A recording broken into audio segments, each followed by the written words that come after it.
You also are working in an environment where the dynamics of the marketplace are radically shifting under your feet. Tell us a little bit more about some of the things that you guys are seeing in that area.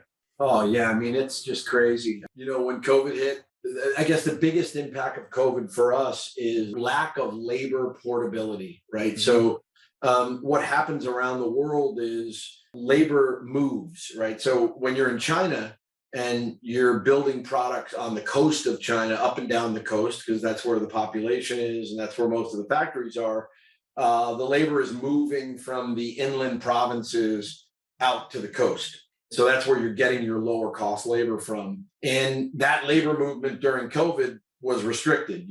They just couldn't move around. They were going back to their home provinces, and a lot of them weren't coming back. Then, switch to the rest of the world where we operate mostly in Southeast Asia. All of a sudden, borders were closed. So Right. Singapore, we couldn't get the Indonesian labor. We couldn't get the Nepalese labor. We really struggled because labor just wasn't available. So that was a big issue, and we still haven't solved that. The borders are still closed in Asia. Yeah. So we still struggle with that every day.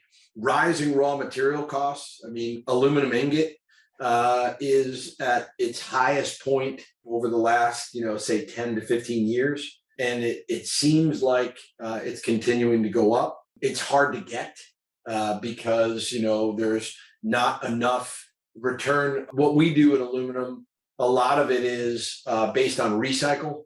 Right. So when they don't get the recycled product back, you end up with limited supply and costs go up and availability goes down. Same thing with plastics. So then that creates this sense of scarcity. Then people hoard. I see my buyers buying.